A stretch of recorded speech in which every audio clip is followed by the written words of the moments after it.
감정에 휘둘리는 사람은 반드시 관계에서 밀린다. 이건 위로할 문제가 아니라 인정해야 할 구조다. 당신이 화가 나서 말을 했다면 그 순간 당신은 상대의 리듬에 들어간 것이고, 불안해서 설명을 길게 했다면 이미 주도권은 상대에게 넘어간 것이며, 죄책감 때문에 양보했다면 그 관계에서 당신은 당연한 존재가 되어버린다. 니체는 감정을 진실이라고 보지 않았다. 감정은 그저 몸의 반응이고 순간의 신호일 뿐이며, 그것을 따르는 순간 판단은 늦어지고 기준은 흔들린다. 그런데 사람들은 감정을 진짜라고 믿는다. 화가 나면 화를 내야 정직한 거라고 생각하고, 불안하면 확인해야 안심이 된다고 믿으며, 서운하면 말해야 관계가 풀린다고 착각한다. 그렇게 감정을 따라 움직이는 순간 관계의 중심은 상대에게 넘어간다. 착한 사람일수록 감정에 휘둘린다. 이건 역설처럼 들리지만 현실이다. 착하다는 건 참는다는 뜻이고, 참는다는 건 내면에 감정이 쌓인다는 뜻이며, 쌓인 감정은 언젠가 터진다. 그런데 터지는 순간 그 사람은 자기가 얼마나 참았는지를 설명하기 시작한다. 나는 이렇게 했는데 너는 이렇게 했고, 그동안 내가 얼마나 견뎠는지 너는 모를 거라는 식의 긴 문장들이 쏟아진다. 그 순간 상대는 듣는 게 아니라 기다린다. 당신의 말이 끝나기를 기다리고, 당신의 감정이 식기를 기다리며, 당신이 다시 원래 자리로 돌아가기를 기다린다. 왜냐하면 상대는 이미 알고 있기 때문이다. 당신이 결국은 참을 거라는 걸, 당신이 결국은 이해할 거라는 걸, 당신이 결국은 먼저 사과할 거라는 걸 상대는 경험으로 알고 있다. 감정에 휘둘리는 사람의 특징은 말이 길다는 것이다. 화가 나면 왜 화가 났는지를 설명하고, 서운하면 왜 서운한지를 풀어내며, 억울하면 왜 억울한지를 증명하려 든다. 그런데 관계에서 설명은 설득이 아니다. 설명은 방어고, 방어는 이미 밀린 사람이 하는 행동이다.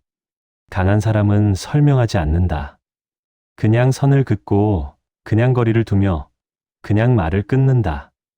이유를 대지 않아도 상대는 안다. 이 사람은 더 이상 이 방식으로는 움직이지 않는다는 걸. 이 사람에게는 더 이상 감정적 압박이 통하지 않는다는 걸 상대는 본능적으로 느낀다. 그런데 약한 사람은 침묵을 견디지 못한다. 침묵이 관계를 망칠까봐 두렵고, 오해받을까봐 불안하며, 나쁜 사람으로 찍힐까봐 걱정한다. 그래서 다시 말을 꺼낸다. 미안하다고, 그게 아니라고, 오해라고 말하는 순간 그 사람은 다시 원래 자리로 돌아간다. 니체는 감정을 따르는 사람을 약자라고 봤다.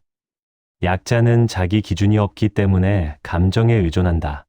기준이 없으니 상대의 반응에 흔들리고, 상대의 말에 불안해하며, 상대의 눈치에 자기 행동을 맞춘다. 그리고 그 과정에서 자기는 옳은 선택을 하고 있다고 믿는다. 이해하는 게 어른이라고 생각하고, 참는 게 성숙한 거라고 믿으며, 배려하는 게 관계를 지키는 거라고 착각한다. 그런데 현실은 정반대다. 이해할수록 무시당하고, 참을수록 당연해지며, 배려할수록 만만해진다. 왜냐하면 상대는 당신의 이해를 존중이 아니라 약함으로 읽기 때문이다. 당신의 침묵을 배려가 아니라 포기로 받아들이고, 당신의 양보를 관용이 아니라 두려움으로 해석한다. 직장에서 이런 사람을 본 적이 있을 것이다. 항상 일을 떠안고, 항상 먼저 사과하며, 항상 분위기를 맞추는 사람. 그 사람은 착하다는 소리는 듣지만 존중받지는 못한다. 회식 자리에서 그 사람 의견은 묻지 않고, 중요한 결정에서 그 사람 생각은 빠지며, 누군가 화풀이가 필요할 때 그 사람에게 먼저 말을 건다. 왜냐하면 그 사람은 받아줄 거라는 걸 모두가 알기 때문이다. 그 사람은 화를 내지 않을 거고, 선을 긋지 않을 거며, 결국은 이해할 거라는 걸 경험이 증명했기 때문이다.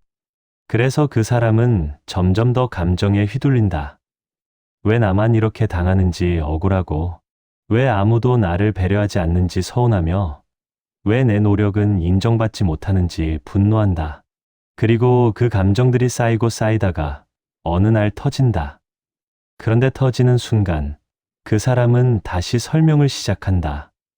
내가 얼마나 힘들었는지, 내가 얼마나 참았는지를 길게 풀어놓는데 듣는 사람은 그저 기다린다.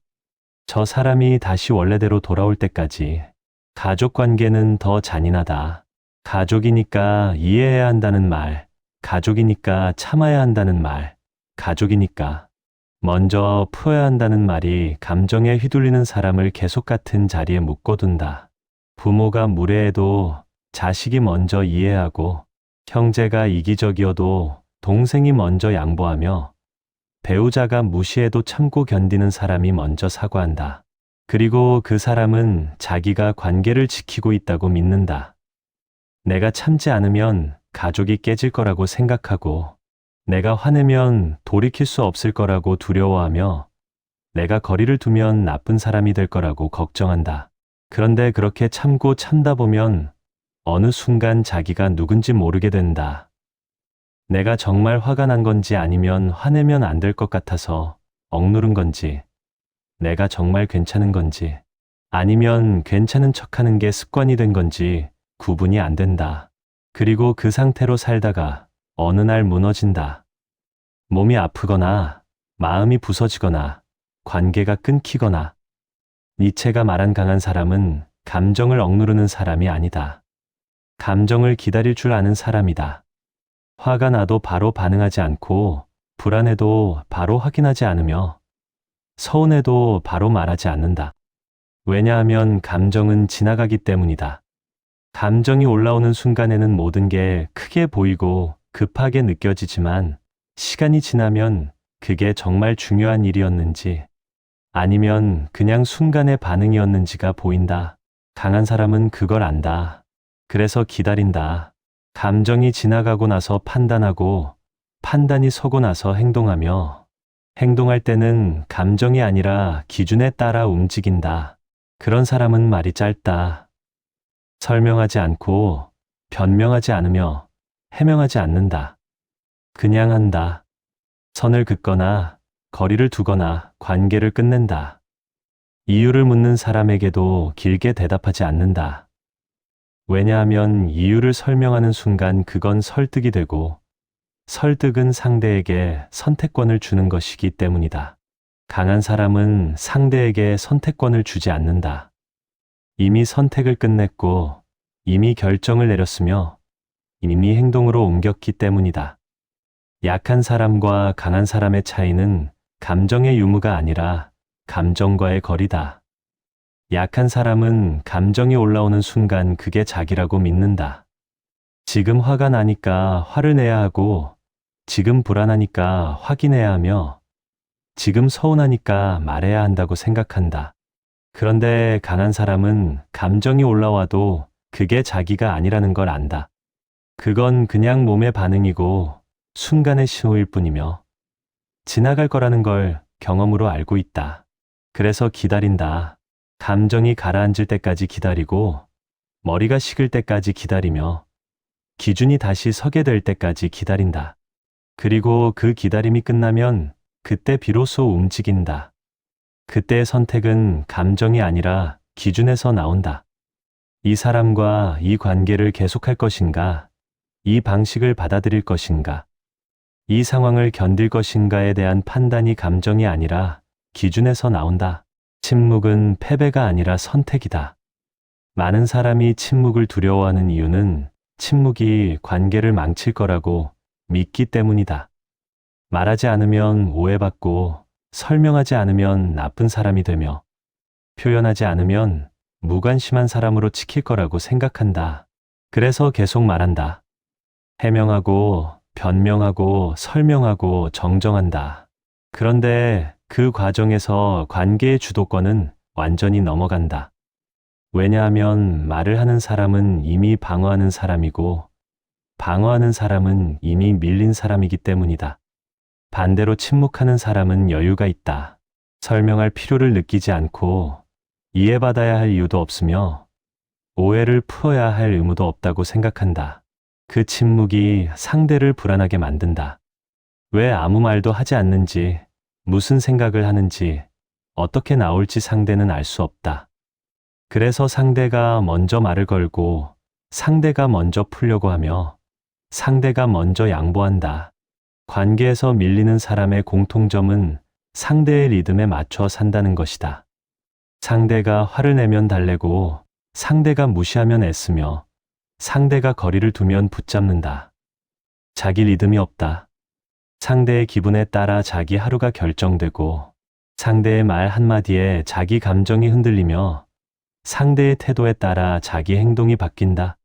그렇게 상대 중심으로 살다 보면 자기 중심은 사라진다. 내가 뭘 원하는지, 내가 뭘 싫어하는지, 내가 어디까지 받아들일 수 있는지 기준이 없어진다. 그냥 상대가 원하는 대로, 상대가 편한 대로, 상대가 기대하는 대로 움직이게 된다. 그리고 그 과정에서 자기는 착한 사람이라고 믿는다. 배려하는 사람, 이해하는 사람, 관계를 소중히 여기는 사람이라고 스스로를 정의한다. 그런데 상대는 그렇게 보지 않는다. 상대는 당신을 만만한 사람, 이용할 수 있는 사람, 언제든 돌아올 사람으로 본다. 기준 없는 친절은 결국 자기 배신이다. 많은 사람이 친절을 미덕이라고 배웠다. 친절해야 좋은 사람이고, 친절해야 관계가 유지되며, 친절해야 인정받는다고 믿는다. 그런데 기준 없는 친절은 친절이 아니라 굴복이다. 상대가 무례해도 웃고, 상대가 선을 넘어도 받아주며, 상대가 당연하게 대해도 계속 베푸는 건 친절이 아니라 자기 무시다. 자기가 어디까지 받아들일 수 있는지, 어디부터는 받아들일 수 없는지 기준이 있어야 친절이 가치가 있다. 기준 안에서 베푸는 친절은 존중받지만 기준 없이 베푸는 친절은 당연하게 여겨진다. 그리고 당연하게 여겨지는 순간 그 관계에서 당신의 위치는 고정된다. 항상 주는 사람, 항상 참는 사람, 항상 먼저 푸는 사람으로 오래된 관계일수록 이런 구조가 단단해진다. 처음에는 서로 조심하고 서로 배려하며 서로 존중한다. 그런데 시간이 지나면서 역할이 정해진다. 누가 먼저 사과하는지, 누가 먼저 양보하는지, 누가 먼저 화를 푸는지가 반복되면서 패턴이 만들어진다. 그리고 그 패턴이 관계의 기본값이 된다. 한 번 밀린 사람은 계속 밀리고, 한 번 참은 사람은 계속 참게 되며, 한 번 이해한 사람은 계속 이해하게 된다. 왜냐하면 상대는 그게 당신의 역할이라고 믿기 때문이다. 당신이 참는 게 당연하고, 당신이 양보하는 게 자연스러우며, 당신이 먼저 푸는 게 정상이라고 생각한다. 그래서 당신이 어느 날 참지 않으면 상대는 놀란다. 왜 갑자기 이러냐고, 무슨 일 있냐고, 너답지 않다고 말한다. 그 말이 당신을 다시 원래 자리로 돌려놓는다. 니체는 사람들이 도덕을 무기로 약자를 지배한다고 봤다. 착해야 한다, 이해해야 한다, 배려해야 한다는 말들이 강자가 약자를 통제하는 도구라는 것이다. 왜냐하면 그 도덕을 따르는 순간 약자는 자기 기준을 포기하고 상대의 기대에 맞춰 살게 되기 때문이다. 가족이니까 참아야 한다는 말, 어른이니까 이해해야 한다는 말, 성숙한 사람이니까 먼저 풀어야 한다는 말이 당신을 계속 같은 자리에 묶어둔다. 그리고 당신은 그게 옳은 일이라고 믿는다. 참는 게 옳고, 이해하는 게 옳으며, 양보하는 게 옳다고 생각한다. 그런데 그 옳음이 당신을 지키지는 않는다. 오히려 당신을 무너뜨린다. 참을수록 더 무시당하고, 이해할수록 더 이용당하며, 양보할수록 더 당연하게 여겨진다. 말이 길어지는 순간 이미 진 것이다. 관계에서 주도권을 쥔 사람은 말이 짧다.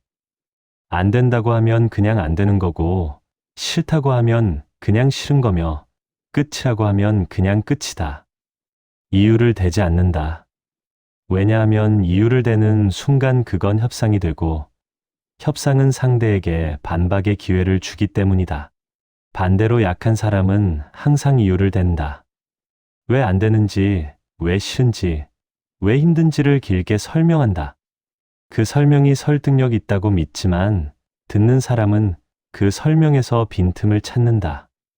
내 말도 맞지만 그래도 이번만 마지막으로라는 말로 당신의 선을 무너뜨린다. 그리고 당신은 다시 흔들린다. 내 기준이 너무 엄격한 건 아닌지, 내가 너무 이기적인 건 아닌지, 한 번쯤은 봐줘야 하는 거 아닌지 의심하기 시작한다. 그 의심이 당신의 기준을 무너뜨리고 무너진 기준은 다시 세우기 어렵다. 감정이 지나간 뒤에 판단하는 사람과 감정이 올라오는 순간 바로 반응하는 사람의 인생은 완전히 다르다. 감정에 바로 반응하는 사람은 항상 후회한다. 왜 그렇게 말했는지, 왜 그렇게 행동했는지, 왜 참지 못했는지 나중에 후회하지만 이미 늦었다. 말은 이미 나갔고 관계는 이미 틀어졌으며 상대는 이미 돌아섰다. 그리고 다시 설명한다. 그때는 감정적이었다고, 그게 진심은 아니었다고, 오해라고 말하지만 상대는 이미 당신을 감정적인 사람으로 기억한다. 반대로 감정이 지나간 뒤에 판단하는 사람은 후회가 적다. 왜냐하면 그 선택이 감정이 아니라 기준에서 나왔기 때문이다. 화가 나서 한 선택이 아니라 기준을 지키기 위해 한 선택이고, 불안해서 한 행동이 아니라 판단이 서서 한 행동이며, 서운해서 한 말이 아니라 필요해서 한 말이다. 그래서 후회하지 않는다. 설령 그 선택이 관계를 끝낸다 해도 그게 맞는 선택이었다고 믿는다. 설명하지 않아도 되는 관계만 남겨야 한다. 당신이 왜 그랬는지, 왜 그렇게 느꼈는지, 왜 그런 선택을 했는지 설명해야 하는 관계는 이미 균형이 깨진 관계다. 왜냐하면 설명이 필요하다는 건 상대가 당신을 이해하지 않는다는 뜻이고, 상대가 이해하지 않는다는 건 상대가 당신의 기준을 존중하지 않는다는 뜻이기 때문이다. 그런 관계에서 당신은 계속 설명하게 된다. 내 입장은 이거고, 내 상황은 이렇고, 내 기분은 이렇다고 끊임없이 말하지만 상대는 듣지 않는다. 아니, 듣는 척하지만 이해하지 않는다. 왜냐하면 상대에게 중요한 건 당신의 설명이 아니라 당신의 행동이기 때문이다. 당신이 결국은 받아줄 거라는 걸, 당신이 결국은 양보할 거라는 걸 상대는 경험으로 알고 있다. 그래서 당신의 설명을 그냥 기다린다. 저 사람이 말을 끝내고 다시 원래대로 돌아올 때까지. 중년이 되면 이런 관계들이 더 선명하게 보인다. 젊을 때는 참는 게 미덕이라고 믿었고, 이해하는 게 성숙함이라고 생각했으며, 양보하는 게 관계를 지키는 길이라고 배웠다. 그런데 나이가 들면서 보인다. 그렇게 참고 이해하고 양보한 관계들이 나를 지켜주지 않았다는 게, 오히려 나를 소진시켰다는 게, 결국 나는 그 관계에서 당연한 존재가 되어버렸다는 게 보인다. 그래서 어느 순간 질문을 하게 된다. 이 관계가 정말 필요한가? 이 사람이 정말 중요한가? 이 방식으로 계속 살아야 하는가?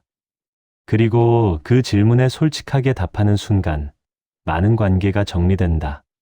설명이 필요한 관계, 참아야 유지되는 관계, 내가 먼저 풀어야 이어지는 관계는 사실 관계가 아니라 습관이었다는 걸 깨닫는다. 감정을 억누르는 것과 감정을 기다리는 것은 다르다. 억누른다는 건 감정을 부정하는 것이고, 부정한 감정은 언젠가 다른 방식으로 터진다. 몸이 아프거나 관계가 무너지거나 자기가 무너진다. 그런데 기다린다는 건 감정을 인정하되 따르지 않는 것이다. 지금 화가 난다는 걸 알지만 화를 내지 않고, 지금 불안하다는 걸 느끼지만 확인하지 않으며, 지금 서운하다는 걸 받아들이지만 말하지 않는다. 왜냐하면 그 감정이 지나가면 다른 게 보이기 때문이다. 정말 중요한 게 무엇인지, 정말 지켜야 할 게 무엇인지, 정말 필요한 선택이 무엇인지가 감정이 식고 나면 보인다. 그리고 그때 비로소 움직인다. 그 선택은 감정이 아니라 기준에서 나온다.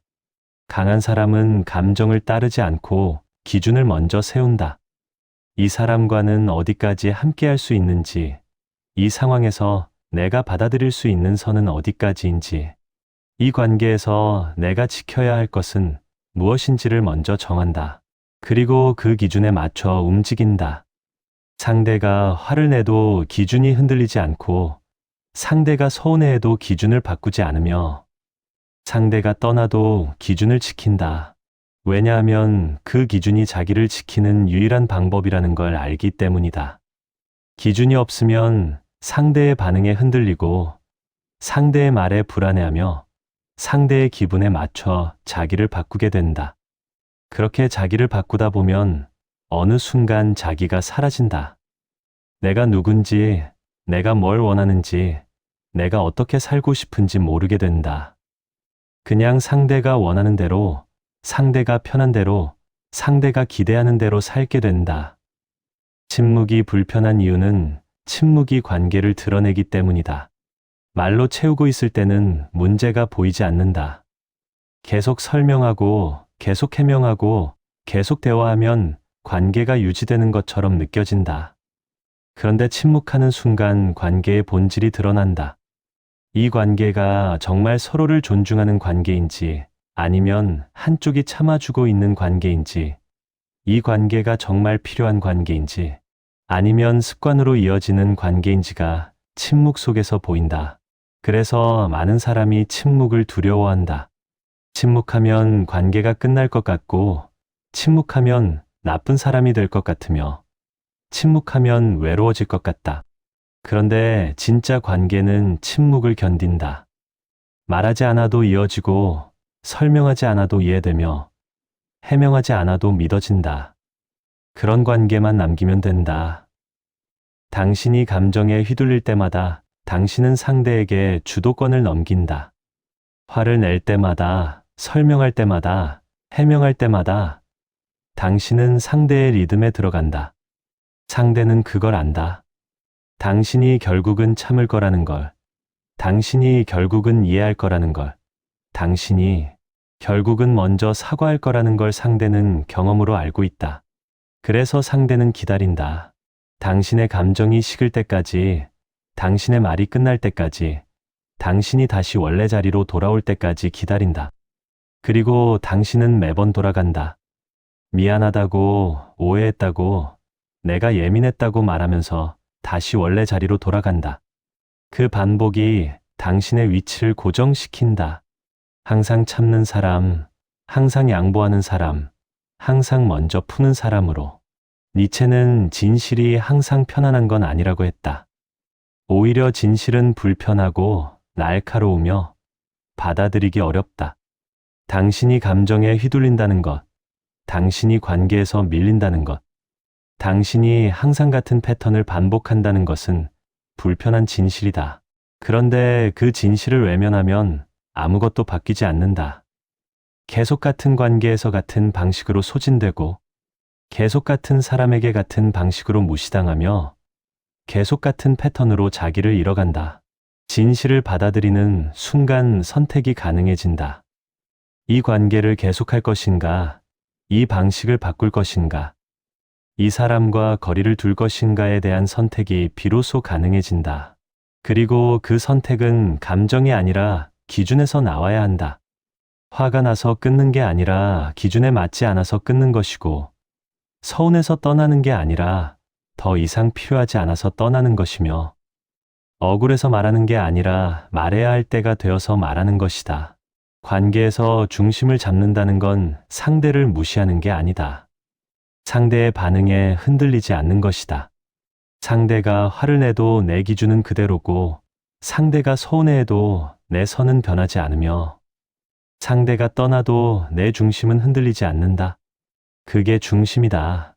많은 사람이 관계를 지키기 위해 자기 중심을 포기한다.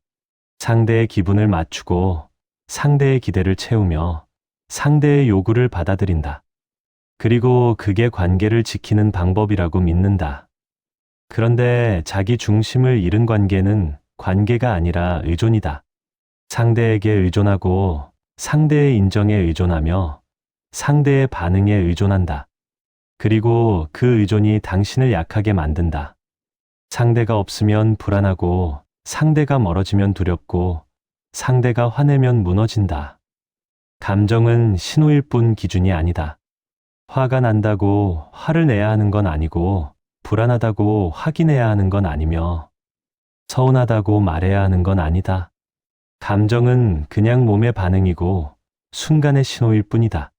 중요한 건 그 신호를 어떻게 해석하느냐다. 화가 난다는 건 내 기준이 침범당했다는 신호일 수 있고, 불안하다는 건 내가 통제할 수 없는 상황에 있다는 신호일 수 있으며, 서운하다는 건 내 기대가 충족되지 않았다는 신호일 수 있다. 그 신호를 읽고 판단하는 게 중요하다. 정말 내 기준이 침범당한 건지, 정말 통제할 수 없는 상황인 건지, 정말 내 기대가 합리적이었는지를 판단해야 한다. 그리고 그 판단은 감정이 지나간 뒤에 해야 한다. 감정이 올라와 있는 상태에서는 모든 게 크게 보이고, 모든 게 급하게 느껴지며, 모든 게 중요해 보인다. 그런데 감정이 식으면 보인다. 그게 정말 중요한 일이었는지, 아니면 그냥 순간의 반응이었는지가. 말하지 않는 것도 선택이다. 많은 사람이 침묵을 소극적인 태도라고 생각한다. 말해야 적극적이고 표현해야 정직하며 대화해야 관계가 발전한다고 믿는다. 그런데 때로는 말하지 않는 게 더 강한 선택이다. 상대의 무례함에 반응하지 않는 것, 상대의 도발에 넘어가지 않는 것, 상대의 감정적 압박에 흔들리지 않는 것은 침묵으로 가능하다. 말하는 순간 당신은 상대의 게임에 들어간다. 상대의 질문에 답하고 상대의 비난에 방어하며 상대의 요구에 대응하게 된다. 그런데 말하지 않으면 게임이 성립하지 않는다. 상대는 혼자 말하고 혼자 화내고 혼자 지친다. 그리고 어느 순간 상대가 먼저 물러난다. 왜냐하면 반응이 없는 사람을 계속 공격하는 건 에너지 낭비이기 때문이다. 이 채널에 남아있다는 건 당신이 이미 뭔가를 느끼고 있다는 뜻이다. 이 말들이 불편하지만 맞다는 걸, 듣고 싶지 않았지만 필요했다는 걸, 외면하고 싶었지만 마주해야 한다는 걸 당신은 이미 알고 있다. 위로받고 싶었을 수도 있다.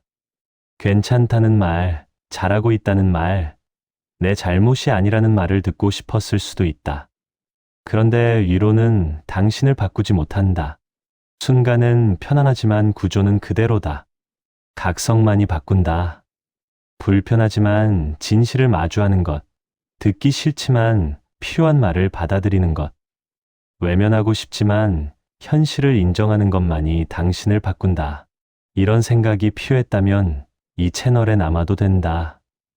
관계에서 밀리지 않으려면 가장 먼저 해야 할 일은 감정을 없애는 게 아니라 감정과 거리를 두는 연습이다. 많은 사람이 감정을 통제해야 한다고 생각하지만 그건 오해다. 통제하려 들수록 감정은 더 커지고 억누르려 할수록 다른 방식으로 튀어나온다.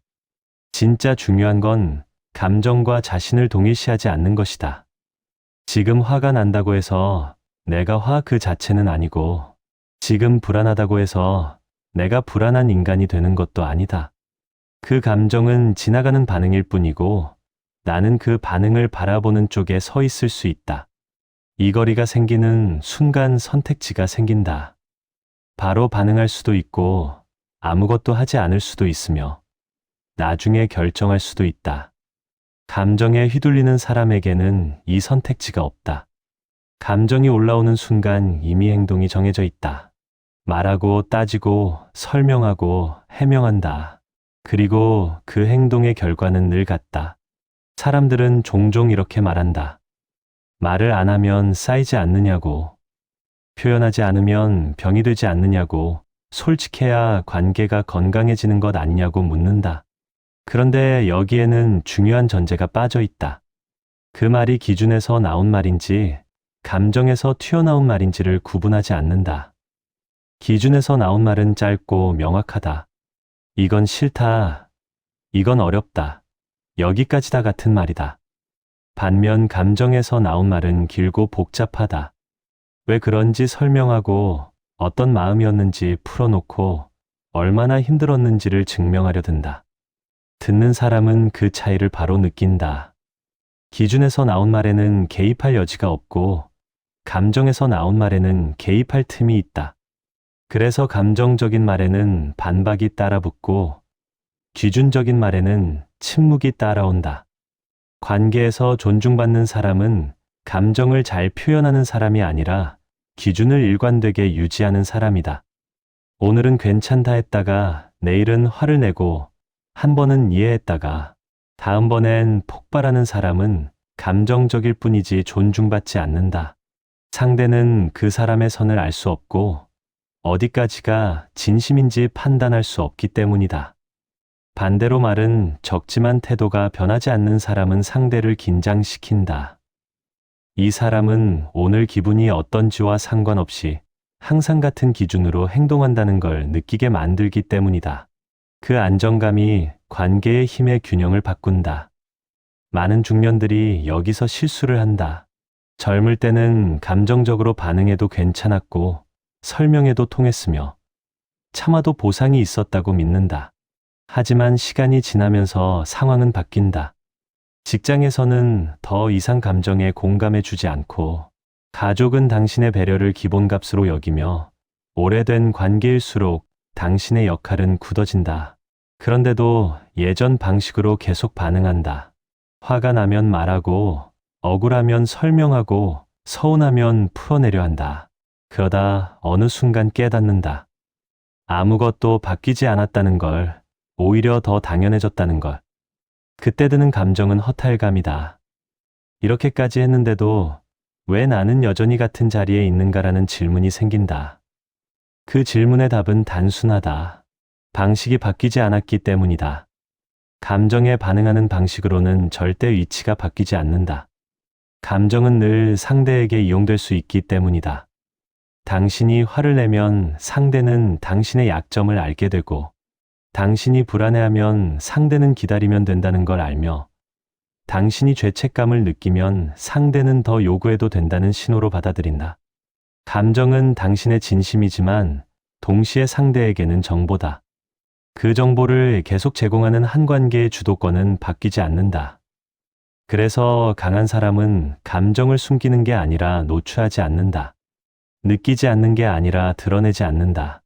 속으로는 화가 나 있지만 겉으로는 아무 말도 하지 않고 불안하지만 바로 확인하지 않으며 서운하지만 당장 말하지 않는다. 그건 무감각해서가 아니라 계산해서다. 지금 말하면 손해라는 걸 알기 때문이다. 지금 반응하면 판이 기울어진다는 걸 알기 때문이다. 이 계산은 차갑지만 비열하지는 않다. 자기 삶을 지키기 위한 최소한의 전략이다. 사람들은 이런 태도를 보고 이기적이라고 말한다. 너무 자기중심적이라고, 배려가 없다고, 관계를 소중히 여기지 않는다고 비난한다. 하지만 그 비난 속에는 한 가지 공통점이 있다. 대부분 그 비난은 당신에게서 무언가를 얻지 못하게 된 사람들이 한다는 점이다. 더 이상 당신을 통해 감정적 위안을 얻지 못하고, 더 이상 당신을 통해 상황을 유리하게 만들 수 없으며, 더 이상 당신을 통해 자기 기분을 조절할 수 없게 된 사람들이 불편함을 느끼고 말을 던진다. 그 말에 다시 흔들리면 당신은 다시 원래 자리로 돌아간다. 관계에서 한번 중심을 잡기 시작하면 여러 변화가 나타난다. 먼저 말이 줄어든다. 굳이 설명하지 않아도 될 일에는 아무 말도 하지 않게 되고, 변명해야 할 상황 자체를 만들지 않게 된다. 그 다음 감정 소모가 줄어든다. 상대의 말 한마디에 하루가 망가지지 않고 상대의 표정 하나에 마음이 출렁이지 않는다. 마지막으로 관계의 숫자가 줄어든다. 모든 관계를 유지할 필요가 없다는 걸 받아들이게 되기 때문이다. 이 세 가지 변화는 동시에 온다. 그리고 이 변화를 견디지 못하는 사람들도 함께 떨어져 나간다. 그때 많은 사람들이 혼란을 느낀다. 내가 너무 차가워진 건 아닐까? 너무 멀어지는 건 아닐까? 혼자가 되는 건 아닐까 하는 불안이 올라온다. 이 불안 역시 감정이다. 그리고 이 감정 역시 지나간다. 중요한 건 그 불안을 근거로 다시 예전 방식으로 돌아가지 않는 것이다. 외로움은 견딜 수 있지만 자기 상실은 견디기 어렵다. 관계가 줄어드는 건 위험하지 않지만 기준이 무너지는 건 치명적이다. 이 차이를 아는 순간 선택은 분명해진다. 니체가 말한 강함은 타인을 이기는 힘이 아니라 자기 자신을 지키는 힘이다. 누군가를 설득해서 굴복시키는 능력이 아니라 설득할 필요 없는 위치에 서는 것이다. 감정을 앞세워 관계를 끌고 가는 게 아니라 기준을 세워 관계를 걸러내는 것이다. 이 강함은 소리나지 않는다. 조용하고 느리고 단단하다. 그래서 눈에 띄지 않지만 시간이 지날수록 차이가 벌어진다. 감정에 휘둘리는 사람은 항상 바쁘다. 생각하고 고민하고 설명하고 후회한다. 반면 기준으로 사는 사람은 단순하다. 결정하고 행동하고 받아들인다. 이 단순함이 삶을 가볍게 만든다. 가벼워진 삶에서는 감정이 삶을 지배하지 못한다. 감정은 스쳐 지나가는 날씨처럼 느껴지고 기준은 변하지 않는 방향처럼 남는다. 이 글을 끝까지 읽었다면 당신은 이미 알고 있다. 문제는 감정이 아니라 구조라는 걸, 당신이 약해서가 아니라 방식이 잘못되었다는 걸, 더 노력해서 해결될 문제가 아니라 덜 반응해야 바뀌는 문제라는 걸 말이다. 이제 선택은 당신 몫이다. 여전히 감정에 반응하며 같은 자리에 머물 것인지, 아니면 기준을 세우고 불편한 침묵을 견디며 다른 위치로 이동할 것인지, 이 선택은 누구도 대신해 주지 않는다. 이 생각이 불편했다면 그 불편함은 당신이 틀렸다는 증거가 아니라 바뀔 준비가 되었다는 신호일 수 있다. 이론은 그 신호를 지워버리지만 인식은 그 신호를 살린다. 당신이 지금 느끼는 감정도 곧 지나간다. 남는 건 기준이다. 그 기준을 세우는데 이 글이 조금이라도 도움이 되었다면 여기까지 온 걸로 충분하다.